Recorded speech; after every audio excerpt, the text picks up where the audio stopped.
Eh bien, il semble que la décision soit définitivement prise. Après le ministre de la Défense de l'Ukraine, Mikhail Fedorov, c'est au tour du commandant en chef des forces armées ukrainiennes, Alexandre Syrski, de démissionner. C'est l'information révélée par des sources internes, et c'est ce qu'on a évoqué avec vous il y a 2 jours sur cette chaîne YouTube. Depuis 5 jours, des manifestations de masse se tiennent dans les villes ukrainiennes. Elles ont commencé comme des rassemblements en soutien au ministre de la Défense limogé, Mikhail Fedorov, et se sont transformées en une demande de destitution du commandant en chef des forces armées ukrainiennes, Alexandre Syrski. Les gens descendent dans la rue à Kiev, Lviv, Kharkiv, Dnipro et dans d'autres villes avec un seul slogan, Syrski dehors. Et aujourd'hui, le 20 juillet, tout a convergé. Zelensky rencontre pour la 5e journée consécutive les commandants sur le terrain. Les noms des candidats ont fuité dans les médias pour remplacer Syrski. Et pour ce soir, une réunion du commandement suprême est prévue. C'est-à-dire cette même réunion où de telles décisions sont prises et où un nouveau commandant en chef pourrait être annoncé.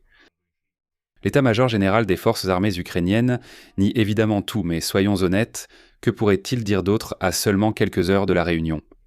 Dans cet épisode, je vais tout expliquer avec noms et dates. Qui est réellement envisagé pour remplacer Alexandre Syrski? Qui est le favori? Mikhail Fedorov reviendra-t-il et à quel poste il est prêt à accepter?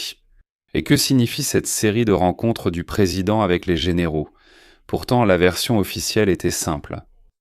Le président a écouté les rapports des commandants sur la situation au front et sur les besoins des unités de combat. Mais il s'est avéré que Zelensky rencontre déjà à plusieurs reprises les 3 principaux candidats et parle clairement non seulement de la situation au front. Je m'appelle Alexei Petchi, discutons ensemble de ce sujet, mais avant de commencer, je vous demande de vous abonner à cette chaîne YouTube.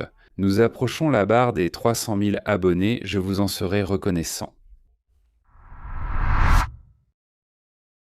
Alors, laissez-moi commencer cet épisode par la position officielle, afin de la distinguer immédiatement de la réalité, car la réaction s'est avérée révélatrice. Aujourd'hui, le 20 juillet, l'état-major général des forces armées ukrainiennes a publié un démenti. Les informations selon lesquelles Syrski serait limogé ne correspondent pas à la réalité. En effet, Alexandre Syrski continue d'exercer ses fonctions, tout comme le chef d'état-major Andrei Ignatov. L'état-major a simplement rappelé cette formalité. Il n'est possible de démettre quelqu'un de ses fonctions que par décret présidentiel. Par conséquent, tant que personne n'a vu un tel décret de Zelensky, les 2 restent à leur poste.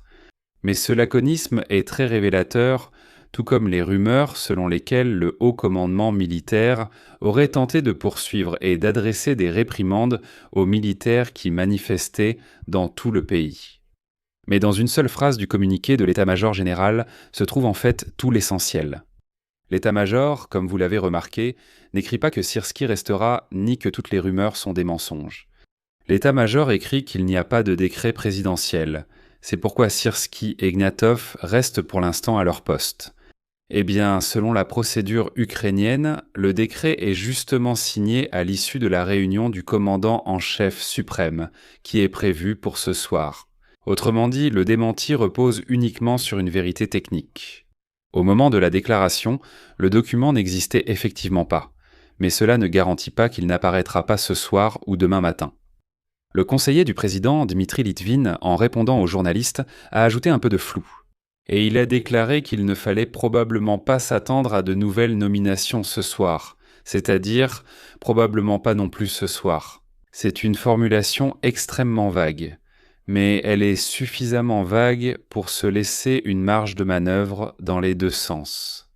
Mais mes sources parmi les députés et certains journalistes occidentaux disent qu'au sein du bureau du président, la question qui est actuellement débattue n'est pas de savoir s'il faut ou non retirer Syrski, mais plutôt qui le remplacera.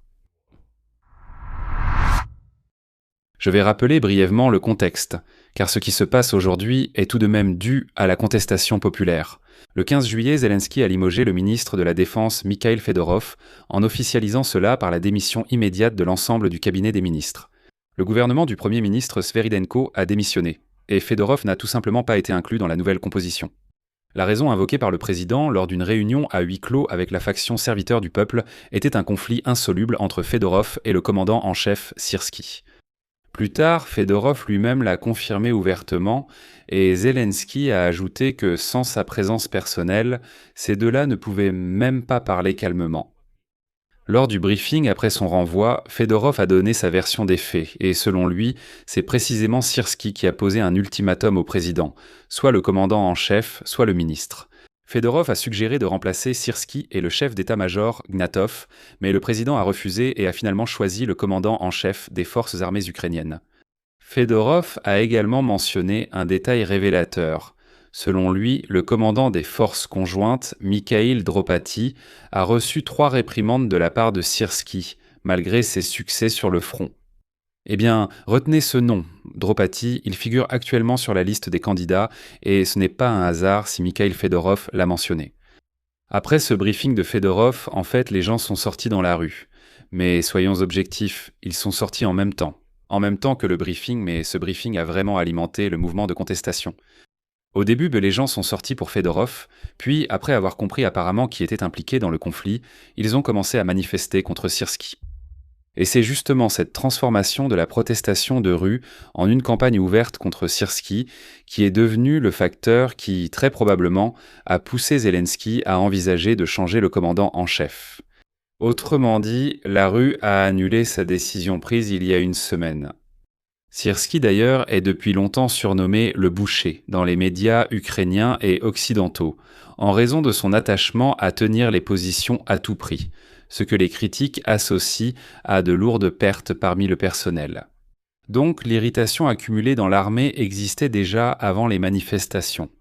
L'affaire du régiment d'assaut Skelia, avec plus de 20 morts non liés au combat parmi les recrues et une enquête en cours, a vraiment jeté de l'huile sur le feu.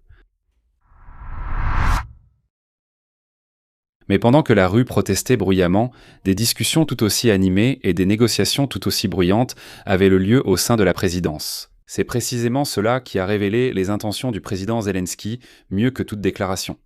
Parce que publiquement, vous n'entendrez rien sur la démission de Syrski tant que le décret définitif ne sera pas signé. Zelensky a rencontré personnellement les commandants sur le terrain plusieurs jours de suite. Au début, Zelensky a présenté cela ainsi. Il rencontre les commandants pour les écouter. La situation sur le front est ce dont différents groupes des forces armées ukrainiennes ont besoin en termes d'armement, de livraison, etc. Pour simplement comprendre la situation.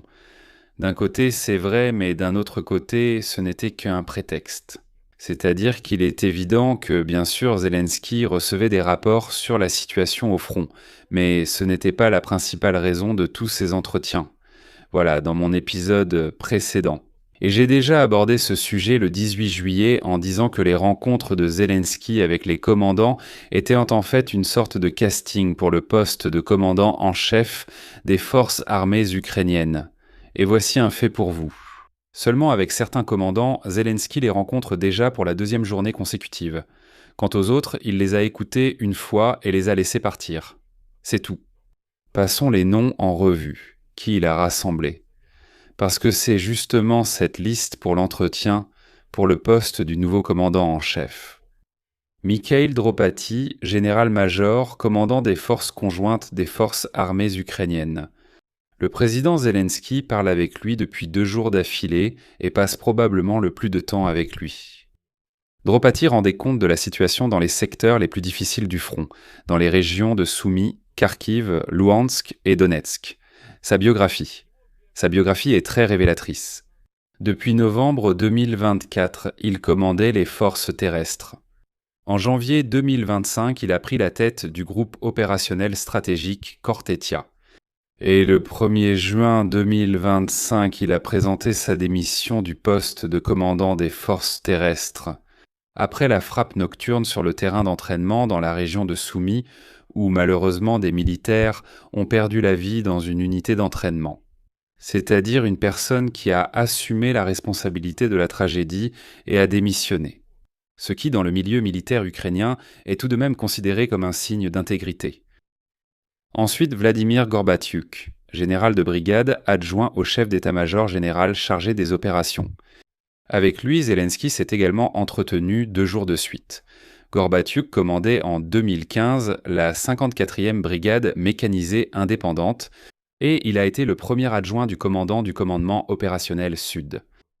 Le candidat suivant est Oleg Apostol, c'est le commandant des troupes d'assaut aéroportées. Lui aussi faisait partie de ceux que le président a écoutés plus d'une fois. Et un autre candidat est André Beletsky, commandant du 3e corps d'armée et fondateur d'Azov.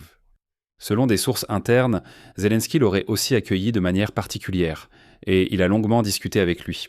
Le président lui-même, à l'issue de toutes ces rencontres, a écrit très simplement et très brièvement qu'il avait écouté les rapports sur la situation au front et que, je cite, « Demain, il y aura des discussions clés ». C'était hier soir. Eh bien, les discussions clés, c'est justement la réunion du Haut Commandement suprême. Eh bien, je pense qu'à ce stade, vous êtes déjà impatient de savoir qui pourrait prendre la place d'Alexandre Syrski. Différentes informations circulent, mais elles se résument à quelques noms. Selon Liga.net, citant des sources au sein du bureau du président et du gouvernement, jusqu'à 11 candidats étaient initialement envisagés. Je rajouterai de mon côté que des sources à la Verkhovna Rada ont également confirmé qu'il y avait effectivement plus de 10 candidats au départ.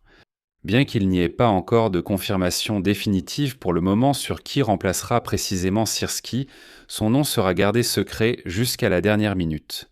On comprend pourquoi. Après tout, c'est la guerre et on ne peut pas laisser l'armée sans commandement, même une seconde. Mais parmi les 11 candidats, c'est probablement les 4 principaux favoris qui s'est démarqué. En première position, il y a ce fameux Oleg Apostol, commandant des troupes aéroportées d'assaut. D'après des rumeurs non confirmées, je vais m'exprimer ainsi pour l'instant, d'après des rumeurs non confirmées, c'est lui qui aurait le plus de chances. Et donc, des sources le désignent comme le favori probable pour remplacer Syrski. Mais ici, il y a, si je puis dire, un petit problème. Si Apostol remplace Syrski, ce ne sera qu'un simple changement de fauteuil, purement formel. Pourquoi ? Le fait est que le commandant des troupes d'assaut aéroportées, Oleg Apostol, a précisément soutenu Alexandre Syrski. Il a protesté et a déclaré qu'il connaissait bien la valeur des ordres de combat et la responsabilité de la vie des militaires. Selon lui, le système de commandement militaire repose sur la discipline, l'unité de commandement et la responsabilité personnelle des commandants. Il a aussi critiqué les jugements catégoriques sur le commandement militaire émis par des personnes sans expérience de combat, visant Mikhail Fyodorov, et a souligné la question Fyodorov. Sont acceptables, cependant, des accusations sans fondement et des insultes publiques ne font que saper la confiance envers l'armée. De plus, Apostol a appelé les militaires à ne s'impliquer en aucun cas dans des débats politiques, à ne pas participer à ces manifestations. Et il a souligné que les forces armées étaient et restent en dehors de la politique. Le candidat suivant est Mikhail Dropati, commandant des forces conjointes. C'est celui avec qui le président a parlé 2 jours plus tard. Et c'est de lui que Mikhail Fyodorov a raconté l'histoire avec ses 3 réprimandes de Syrski. L'un des principaux candidats selon Liga.net. C'est déjà une toute autre histoire, et je dirais que c'est un représentant du camp opposé. On continue. Andrei Beletsky, commandant du 3e corps d'armée et fondateur d'Azov. C'est une figure populaire, sans aucun doute, mais je dois noter qu'il est politiquement encombrant. Parce qu'il a un passé qui complique ou pourrait hypothétiquement compliquer les relations avec les partenaires occidentaux. Je vais expliquer ce que cela signifie. Les Polonais, par exemple, peuvent constamment rappeler de façon populiste qu'André Beletsky est lié à Azov, à de terribles nationalistes et ainsi de suite. C'est-à-dire qu'en ce moment, les Polonais vont précisément mettre l'accent là-dessus et essayer de marquer des points politiques. C'est pourquoi cela peut devenir un certain problème sur le plan extérieur. C'est pourquoi, personnellement et subjectivement, j'ai du mal à croire qu'ils nommeront précisément André Beletsky comme commandant. Mais ce n'est qu'un avis subjectif, rien de plus. Ensuite, Igor Abolansky. C'est un colonel commandant du corps de la garde nationale Kartia. Il fait partie de cette nouvelle génération de commandants qui misent sur la technologie et les drones. C'est exactement la philosophie que Mikhail Fyodorov a promue, et Fyodorov lui-même en a aussi dit du bien. Et puis, comme je l'ai déjà dit, on voit aussi Gorbatchouk dans les listes. Donc, le noyau des candidats, ce sont les commandants de corps et de groupements opérationnels de la nouvelle génération. Et non pas une vieille école de généraux. c'est important de le souligner. Mais il est tout de même important de garder à l'esprit que le nom du nouveau commandant en chef n'a pas été officiellement annoncé. La sélection est en cours, et selon les rumeurs, Apostol serait le favori, mais ce ne sont pour l'instant que des rumeurs. Ce n'est pas encore une affaire complètement terminée et résolue, non. Je dois également prévenir que la propagande russe commence déjà à diffuser ses propres versions. Par exemple, ils disent que le commandant en chef des forces armées ukrainiennes serait soi-disant l'ancien chef du renseignement, Kirilo Boudanov. Cela vient en se référant à des sources dans les médias russes, c'est-à-dire que c'est une intox du Kremlin. On ne peut pas lui faire confiance, non. Boudanov n'est pour l'instant sur aucune liste. Dans tout cela, un sujet à part est le sort de Mikhailo Fedorov lui-même. Et là, de nouveaux détails concrets sont apparus. Selon des sources, Fedorov a laissé entendre qu'il était prêt à revenir au pouvoir. Il est prêt à revenir dans l'équipe de Zelensky, mais uniquement pour un poste précis. Revenir en tant que ministre de la Défense de l'Ukraine. Ni comme conseiller, ni comme adjoint, ni sous une autre forme. Il n'est pas nécessaire de créer une unité spéciale juste pour moi. Non, précisément. À mon ancien poste de ministre de la Défense de l'Ukraine. Il a déjà refusé le poste de conseiller qui lui avait été proposé auparavant. Donc la situation est la suivante. La rue protestataire exige de rendre Fyodorov ministre et de retirer Syrski. Fyodorov accepte de revenir seulement comme ministre de la Défense, poste actuellement réservé au ministre de l'Intérieur, Klimenko. Donc nous avons des personnes faisant fonction. Mais formellement, ce poste était quand même destiné à Klimenko. Et cela crée une situation délicate. Soit Zelensky cède complètement sous la pression de la contestation et ramène Mikhail Fyodorov tout en renvoyant Syrski en même temps. Dans ce cas, les manifestants obtiennent exactement ce qu'ils demandaient. Soit Zelensky nomme Klimenko et garde Syrski. Et alors le conflit avec la société continue. Autrement dit, la protestation n'obtient absolument rien. Soit finalement Zelensky trouve un compromis, disons-le ainsi.